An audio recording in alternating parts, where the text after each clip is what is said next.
I did not have anything to do. Don't you believe him? Yeah.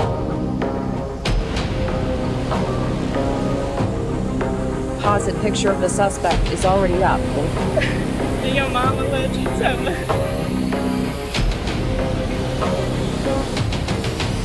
Got me all fussed, man. Something wasn't right from the beginning. Susan Smith is being arraigned in Union, South Carolina this morning. They confessed. The crime horrified For those two Susan Smith.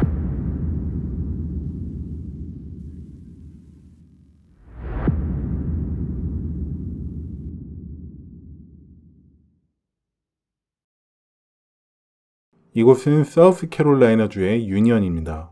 인구 8,000명의 작은 남부 도시로 붉은 벽돌 건물들과 여유로운 생활이 특징인 전형적인 미국 소도시죠. 그날은 1994년 10월 25일 화요일 밤 9시경이었습니다.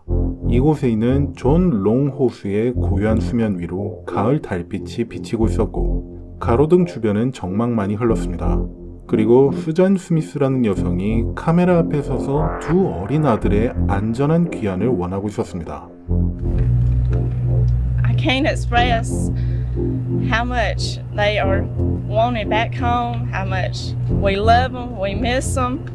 그녀의 옆엔 아이들의 아버지인 데이빗 스미스가 간절한 얼굴을 하고 서 있었습니다.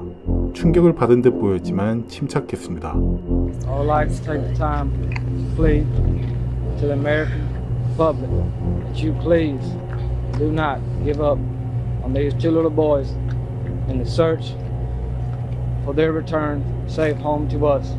That you continue to look for this car, these two, our children, and for the suspect himself. That you continue to keep your eyes open, and anything that you see that might would help to please call and let it be known.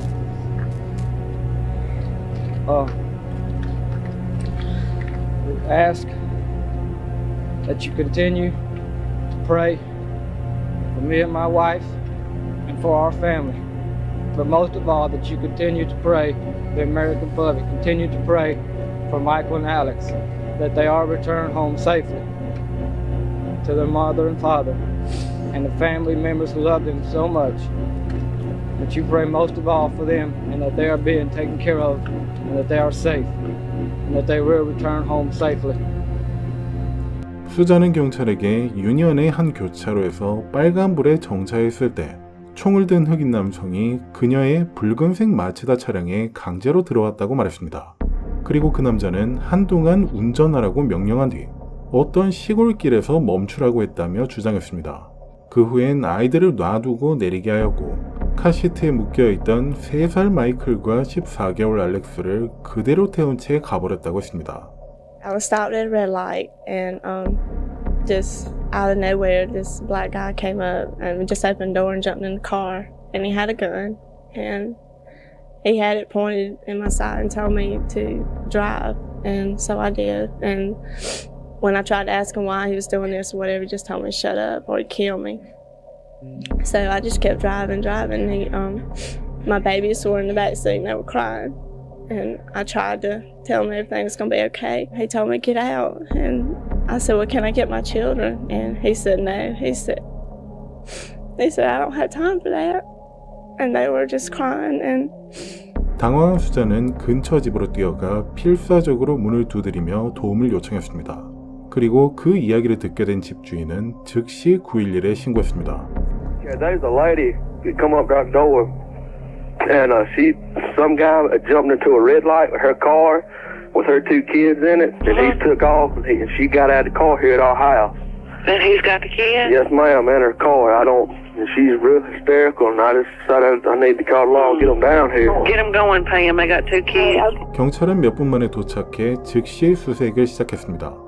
그 후 9일 동안 이 사실을 전해 듣게 된 모든 사람들은 아이들의 안전한 귀환을 애원하는 젊은 엄마의 가슴 아픈 시련에 슬퍼했습니다. 검문소가 설치되고 앰버 얼럿이 발령되었으며 마이클과 알렉스의 사진이 담긴 전단지가 상점들과 주유소에 붙여졌습니다. 수사관들은 CCTV 영상을 검토하고 목격자들을 조사하였죠. 하지만 그날 밤에 차량 강도 사건을 본 사람은 어디에도 나타나지 않았습니다. 그래서 수사당국은 수색 범위를 유니온 카운티와 그 너머로 확대하였습니다. 수많은 경관들과 자원봉사자, 그리고 수색견들이 시골길과 숲지역을 샅샅이 뒤졌습니다. 이렇게 호수와 강까지 확인했지만 아무것도 나오지 않았습니다. 헬리콥터를 이용한 고속도로 수색, 유사한 범행의 신고도 검토하였죠. 그렇지만 수잔의 이야기와 일치하는 사건은 없었습니다. 한편 이 사건은 빠르게 전국적으로 퍼져나가며 많은 사람들의 관심을 받았습니다. 수잔의 애절한 모습을 담은 영상이 뉴스를 타고 나갔고 모든 사람들은 수사가 진전을 보였으면 하는 바람을 나타냈습니다. 아마 그 시기에 TV를 한 번이라도 켜봤다면 이 소식을 접하지 않을래야 않을 수가 없을 정도로 많이 나왔죠. 그래서 수잔에겐 슬픔에 잠긴 어머니라는 이미지가 확고하게 심어졌습니다. 지역사회의 주민들은 이 수색을 돕기 위해 음식과 물품을 기부하기도 했습니다. 게다가 사람들은 24시간 형관등을 켜놓기도 했는데 아이들이 안전하게 집으로 돌아오길 바라는 마음 때문이었습니다. 그리고 이 수사에 합류한 FBI 수사관들은 모든 상황을 정리하기 시작하였습니다. 그러던 중 점점 커지는 의문은 어떻게 이 정도로 작은 증거조차 나오지 않는 건가 였습니다. 그래서 역으로 생각해보기로 했습니다. 이 사건을 신고한 당사자인 수잔을 분석해보기로 했죠. 그녀의 과거나 현재의 배경에 대해선 전혀 조사되지 않았기 때문이었습니다. 그래서 FBI 수사관들은 계속 그녀를 압박하며 대화를 시도하였고 그때마다 더 깊이 파고들었습니다. 그 결과 수잔의 태도가 계속해서 변한다는 것을 알아챘습니다. 예를 들자면 이런 부분이었죠. 먼저 기자회견을 할 땐 괴로워하고 감정적으로 보였지만 FBI와의 대화에선 차분하고 무관심하였습니다. 하지만 그녀의 남편인 24세 데이빗은 카메라 앞에서나 수사관들 앞에서나 변함없이 충격을 받은 상태로 표정이 변하지 않았습니다. 그리고 가장 눈에 띄는 이상한 점이 있었습니다. 수잔이 아이들의 수색 상황에 대해 어떤 질문도 하지 않는다는 점이었습니다. 보통 자기 아이들이 없어진 상황이라면 오히려 경찰에 지속적인 업데이트를 요구하니까 말이죠. 어디를 찾아봤어요? 아직도 단서가 없어요? 어떻게 수색하고 있는 거예요? 하지만 수잔은 특이하게도 그 부분에 대해선 답을 요구하기보단 수사관이 얘기해주는 걸 잠자코 듣는 정도였습니다.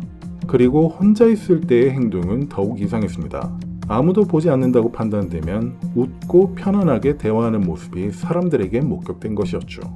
게다가 기자회견 때 울면서 얘기를 했지만 실제로 현장에 있던 모든 사람들은 그녀가 눈물을 한 방울도 흘리지 않는다는 걸 알고 있었습니다.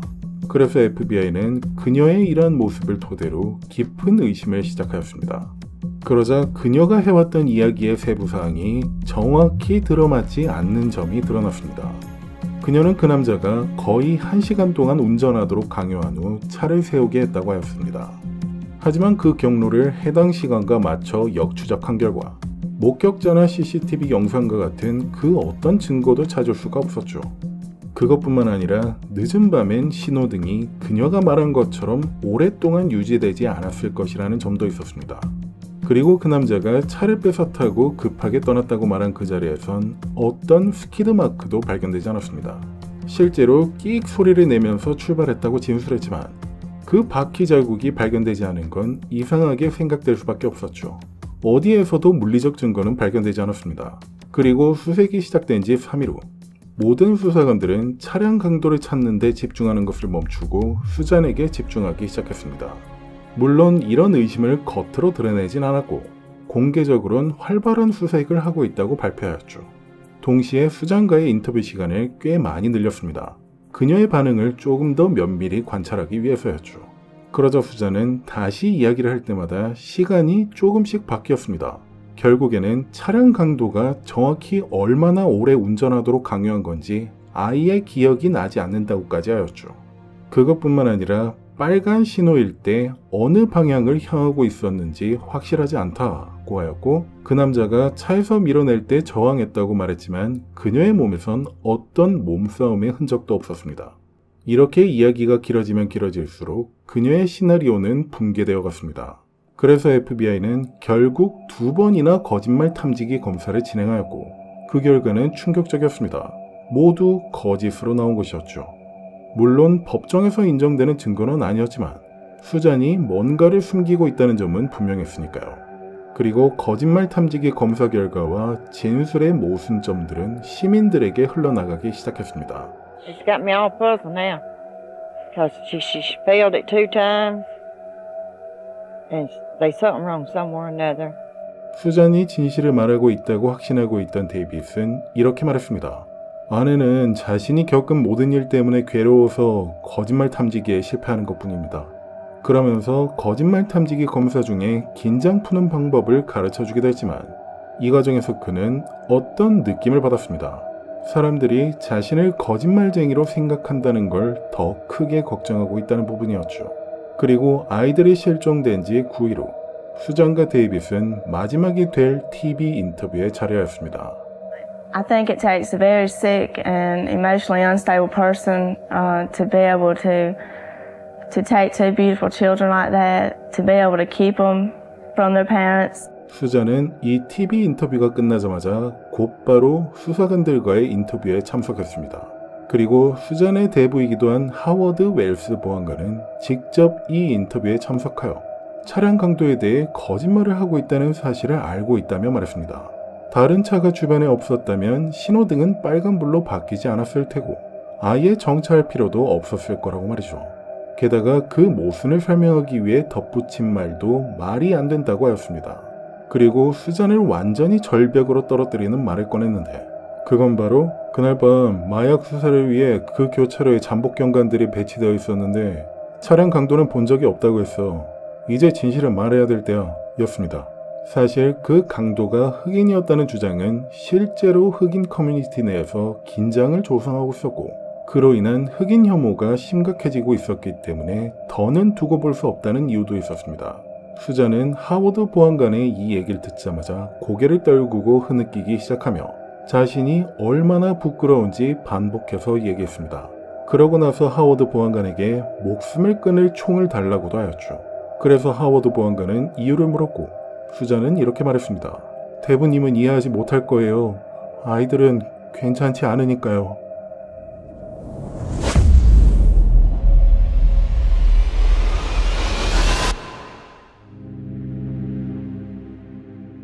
수잔은 그날 밤 49번 고속도로를 따라 운전하면서 느꼈던 고립감에 대해 설명했습니다. 먼저 그녀는 어머니의 집에 아이들을 데려갈 계획이었지만 너무 심각하게 고립된 감정을 느꼈다고 말했습니다.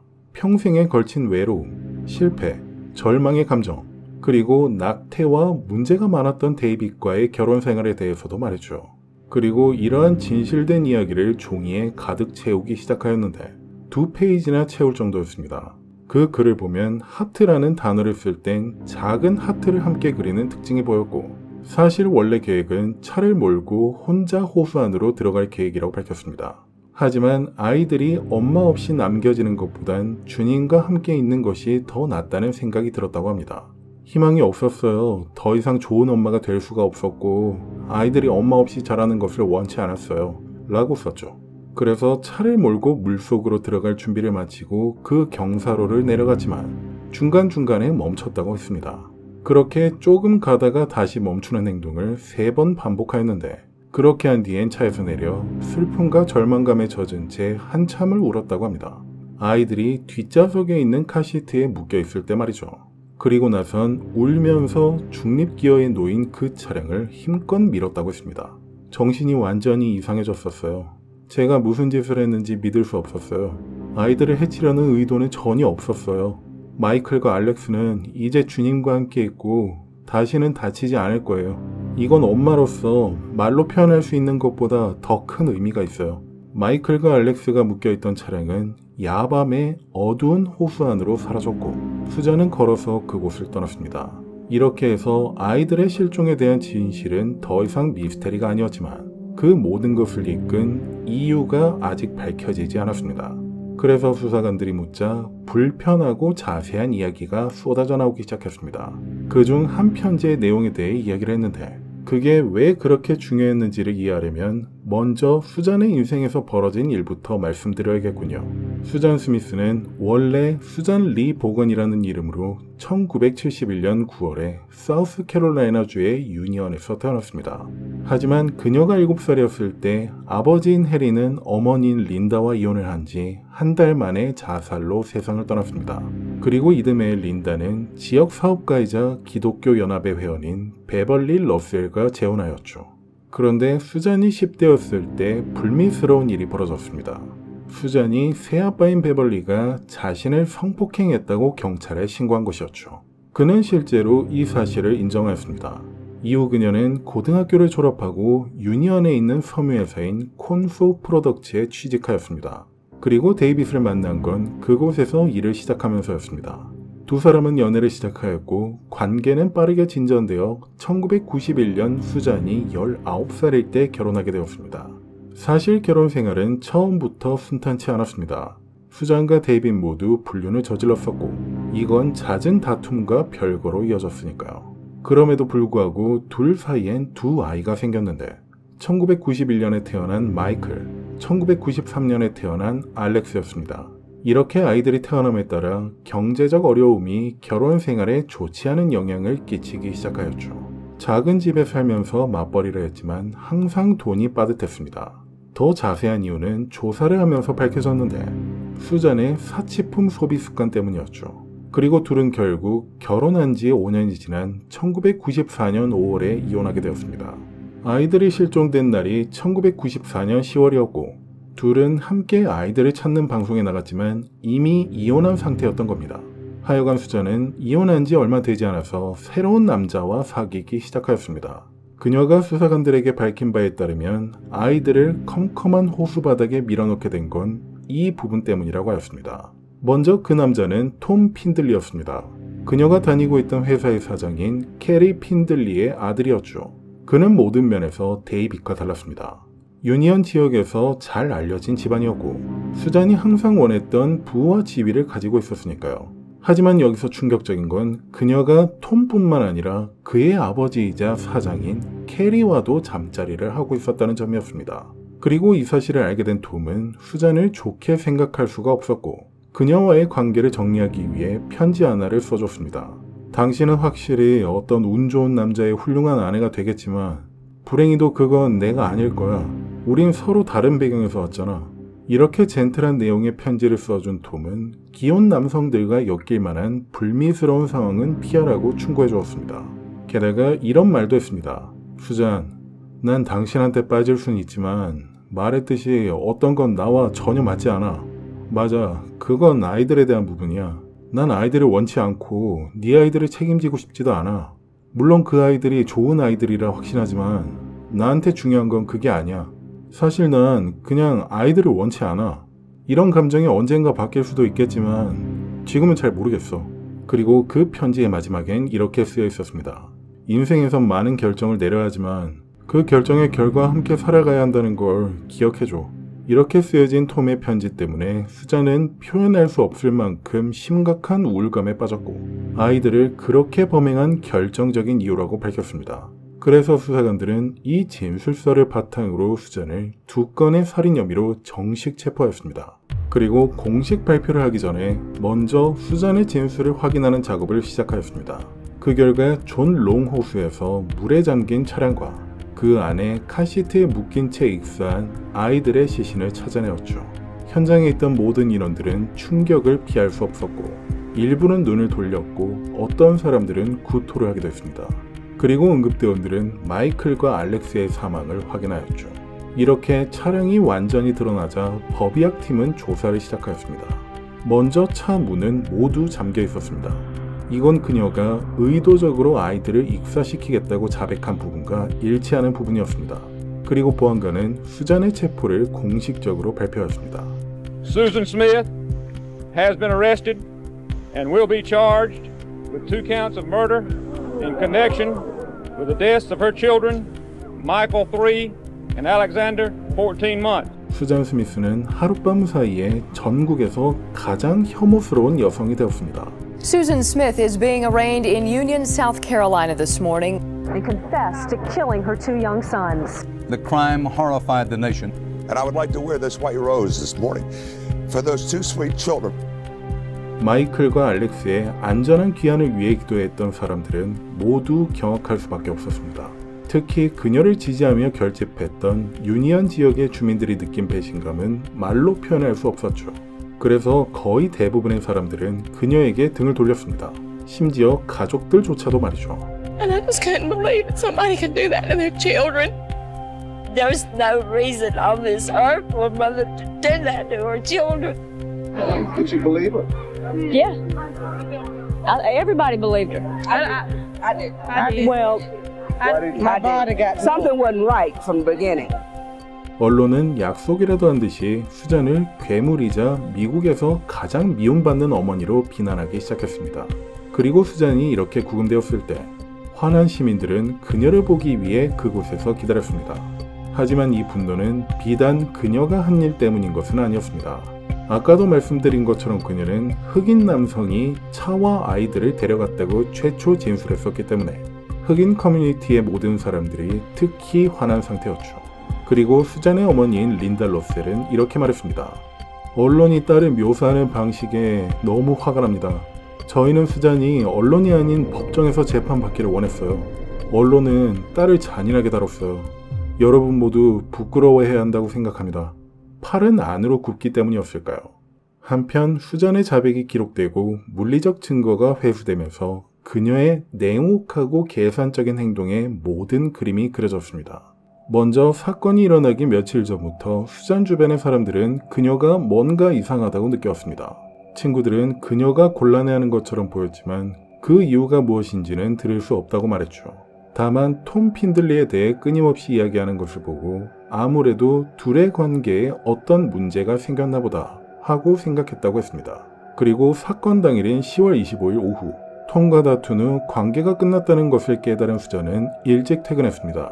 그리고 집으로 가는 대신 어린이집에서 아이들을 데려와 몇 시간 동안 유니언 주변을 차로 돌아다니기 시작했습니다.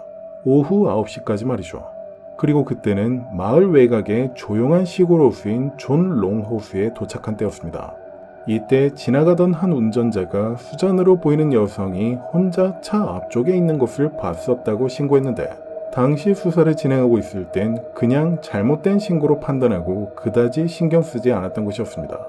이후 수잔은 다시 차에 타서 아이들과 함께 몇 분간 앉아 있었습니다. 이때 평소와 다르다는 걸 감지한 마이클이 엄마, 우리 어디 가는 거야? 라고 물었지만 수잔은 대답하지 않았습니다. 그리고는 아이들이 묶여있는 차량을 어두컴컴한 호수 속으로 밀어넣었고 차가 다 가라앉기 전에 그곳을 떠났습니다. 이렇게 아이들을 죽음으로 내몬 그녀는 누구에게도 도움을 요청하지 않았습니다. 그냥 곧바로 돌아서서 그곳을 떠났죠. 그리고 49번 고속도로로 나간 다음 현관등이 켜진 가장 가까운 집까지 약 91m를 뛰어갔습니다. 문을 두드리고 집주인들에게 지어낸 이야기를 꺼냈죠. 그리고 이렇게 자백을 하고 있던 수잔에게 한 FBI 수사관은 이렇게 물었습니다. 만약 소원이 하나 있다면 그게 무엇이죠? 그러자 수잔은 수사관들이 전혀 예상하지 못했던 답변을 내어놨습니다. 톰의 아빠와 불륜을 저질렀다는 말을 톰에게 절대 말하지 않을 걸 그랬어요.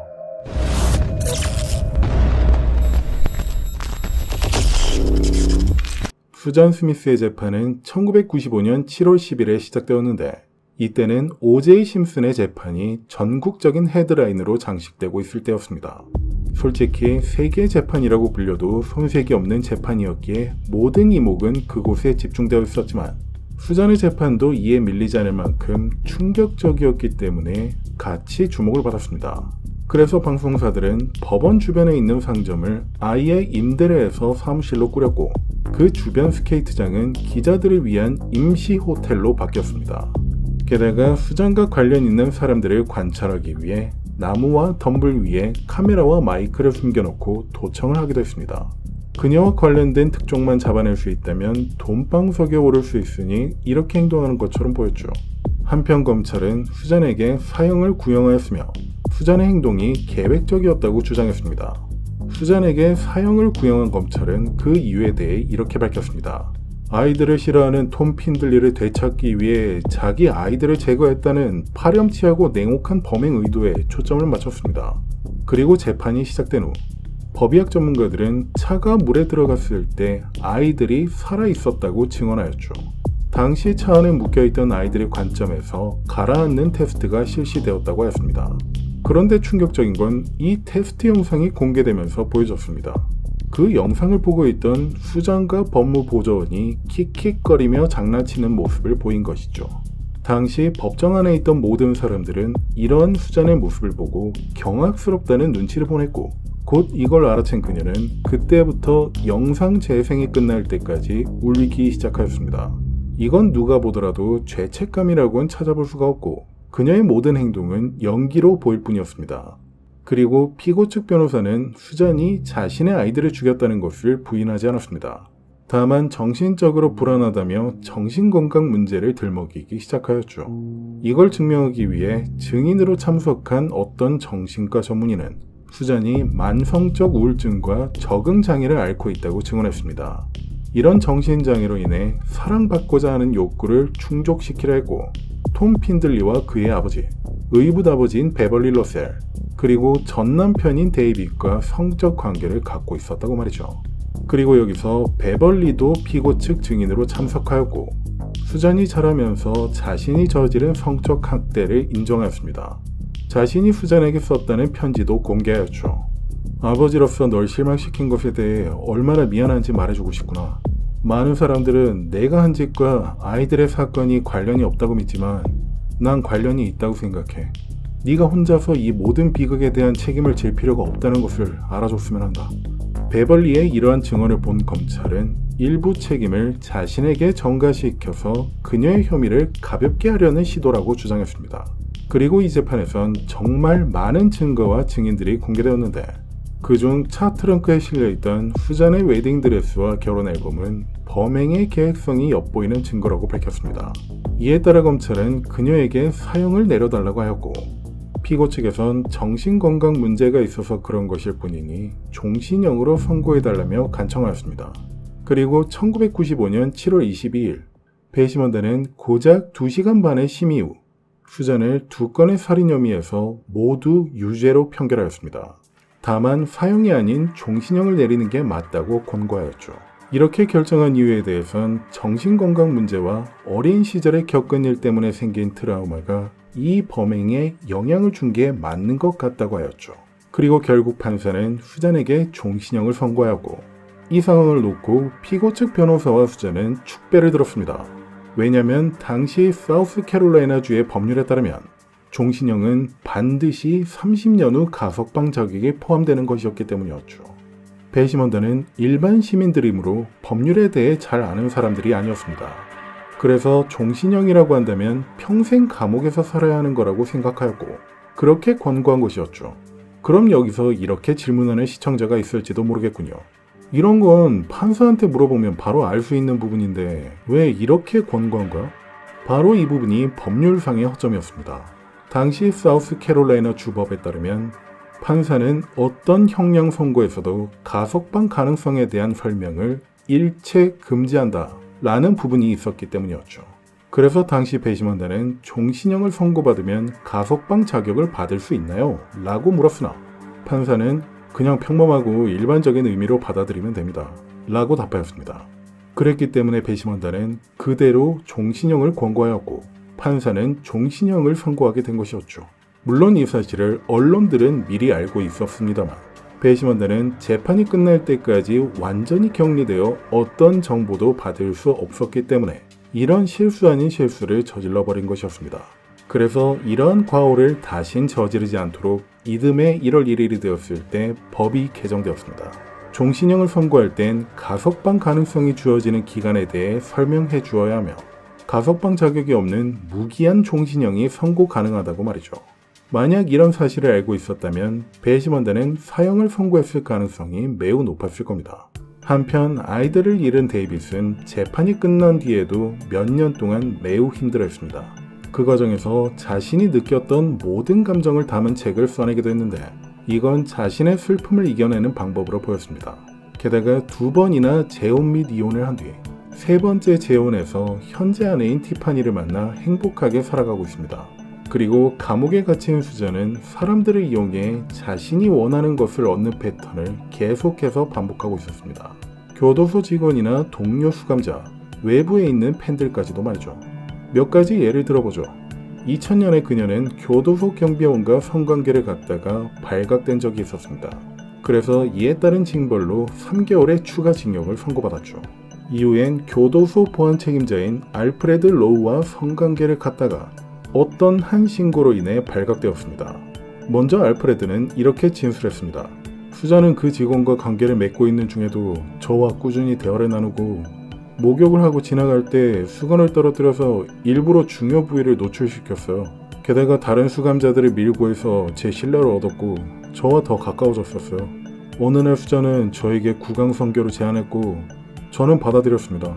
그 결과 알프레드는 교도소에서 해고되었고 5년의 보호관찰과 400시간의 사회봉사를 선고받았습니다. 게다가 전국 성범죄자 등록부에 평생 동안 이름이 남겨지게 되었죠. 그런데 어떤 한 신고로 인해 발각되었다고 여러분께 말씀드렸는데 놀랍게도 이 신고는 수잔이 직접 한 것이었습니다. 그리고 그녀는 이 신고 덕분에 어머니의 집과 더 가까운 교도소로 옮길 수가 있었습니다. 공직자 부정부패를 신고했다는 일종의 포상이었죠. 알프레드는 현재까지도 제대로 된 직장을 구할 수도 없는 성범죄자 신세가 되었습니다. 그럼 이번엔 직원이 아닌 동료 수감자에게 저지른 짓에 대해 알아보겠습니다. 먼저 그녀는 남성들뿐만 아니라 여성 수감자들과도 연애를 하고 있었습니다.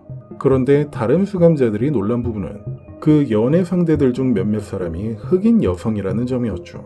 흑인 강도가 차와 아이들을 훔쳐갔다고 거짓 진술을 했었는데도 불구하고 사귀고 있었기 때문에 이건 놀랄 수밖에 없었습니다.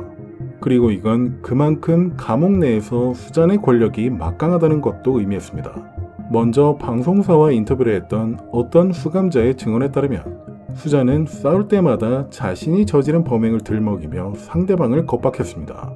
난 내 손으로 직접 우리 애들을 죽였는데 네 아이들 따위 신경이나 쓸 것 같아? 끝까지 해볼래?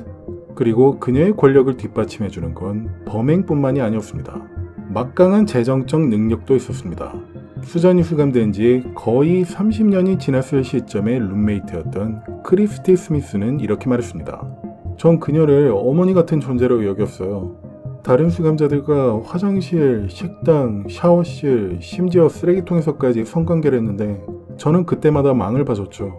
그리고 제 주된 역할은 그녀에게 마약을 갖다 바치는 것이었는데 그녀가 코나 입, 엉덩이에 넣고 주사로 맞고 하는 모든 걸 봤어요. 그러다가 한 번은 교도관에게 거의 걸릴 뻔한 상황이 있었어요. 그때 저는 필사적으로 교도관의 관심을 다른 곳으로 돌려서 수잔을 보호해줬어요. 그 사실을 알게 된 그녀는 다음 날이 되자마자 저한테 $300를 줬어요. 밖에서는 큰 돈이 아니었지만 교도소 안에선 정말 엄청난 돈이었고 수잔에겐 그 정도 능력이 있었어요. 그리고 수잔이 감옥에서 풀려나더라도 갖고 있는 돈만으로 남은 인생을 살아갈 수 있을 정도라고 했습니다. 그럼 수잔은 어떻게 그런 큰 돈을 벌 수 있었을까요? 그녀는 미국 전역을 떠들썩하게 만들 정도로 심각한 범행을 저질렀고 그 소식을 듣게 된 일부 사람들은 그녀의 팬이 되었습니다.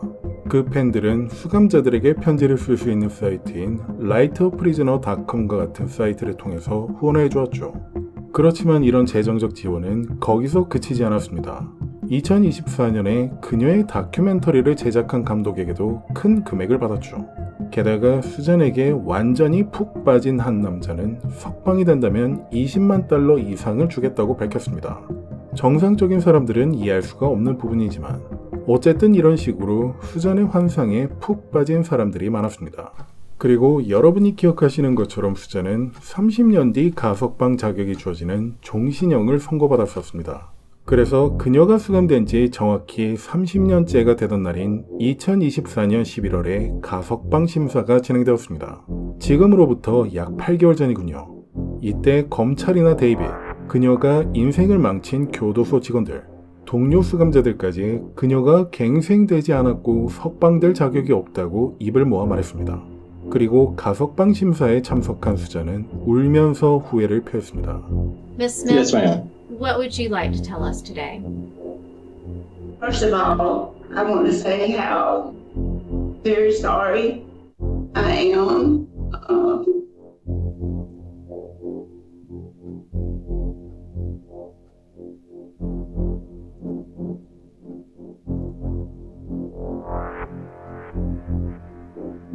It's okay, Susan. Just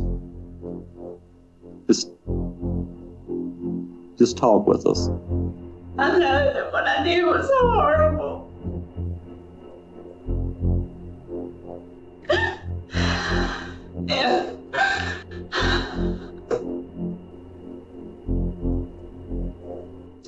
And I would give anything if I could go back and change it. And I love Michael and Alice with all my heart.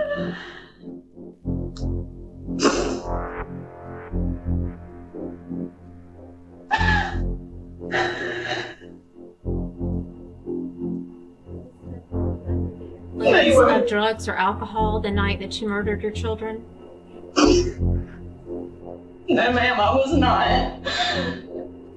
Your attorney talked about working with mental health. Is that helpful to you? Ma'am? Mr. Thomas, I didn't hear you.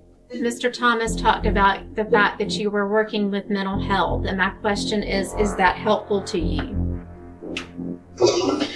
Yes, ma'am. Is that something that you would be willing to continue with on the outside if you were granted parole? Yes, ma'am. 수잔의 이런 감정 표현은 준비해왔다는 느낌이 크게 듭니다. 단순하고 중립적인 질문을 하고 있을 때 나올 만한 감정이 아니니까요. Ms. Smith, your crime took a lot of resources from the law enforcement community. What, if anything, would you say to the folks who worked so hard to find your children if you had the opportunity to speak to them today?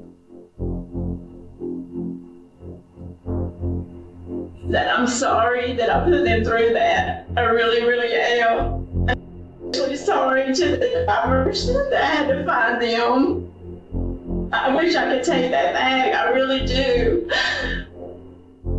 I didn't lie to get away with it. I really didn't. I was just scared. I didn't know how I could tell the people that loved them that they would never see them again. I didn't know how I could tell David he couldn't see his son again. And I'm sorry. I don't know. I know that's not enough. I know it's not, but I don't know. I know those just sound like words, but they come from my heart. They really do. 당시 이 심사에 참여한 사람들은 이런 감정 표현이 낯이 익다고 생각했습니다. 훌쩍거리며 휴지로 눈물 콧물 닦이는 30년 전 그녀가 카메라 앞에서 했던 눈물 없는 애원과 거의 똑같았으니까요. What do you think is the most important thing that you have learned while you have been incarcerated?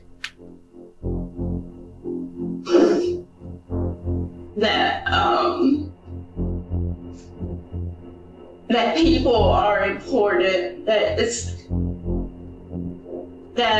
forgiveness and love, that family is important, and that decisions we make don't just affect us, they affect the people that we love. And not to take things or people for granted. Right. Is there anything else that you would like to tell us today that wasn't in your packet or that has not already been said? I would just like to say that I am a Christian and God is a big part of my life, and I know He has forgiven me, and it is by His grace and mercy that, and I have a lot of faith and I live by that every day. And I just ask that you show that same kind of mercy as well. I guess, yeah, that's it. Thank you. 데이빗은 이 심사에 참석해서 가석방위원회에 이게 비극적인 사고가 아니라 고의적인 행동이었다는 것을 다시 한번 상기시켜 주었습니다. 그리고 가석방위원회는 만장일치로 투표하였습니다. 가석방 불가였죠. 그녀의 사람들을 조작하는 행위, 교도소 위반 행위 이력 등이 이런 결정에 큰 영향을 미쳤습니다. 그리고 언론은 가석방위원회의 이런 결정으로 수잔은 큰 충격을 받았다고 보도하였습니다. 그녀는 계속 감옥에 수감되었을 것이며 다음 가석방 심사는 2026년 11월로 예정되어 있다고도 하였죠. 많은 사람들은 이러한 수잔을 지켜보며 다음 가석방 심사 때까지 그녀가 바뀔 것이라 기대하지 않고 있습니다. 실제로 감옥에 수감되기 전부터 수감된 지 30년이 지날 때까지도 사람들이 기만하고 조작하면서 오직 자신만을 생각했으니까요. 그럼 오늘 제가 준비한 미국에서 가장 미움받는 여성 수잔 스미스의 이야기는 여기서 마치겠습니다. 이곳까지 함께 해주신 여러분께 정말 감사드립니다. 앞으로도 기억에 남을 만한 여러 사건을 만나보고 싶으시다면 구독과 좋아요를 눌러주세요. 저는 오늘 진행을 맡은 쇼킹TV의 톰슨이었습니다. 그리고 다음에 만날 때까지 안전하고 건강한 날만 가득하시길 바랍니다.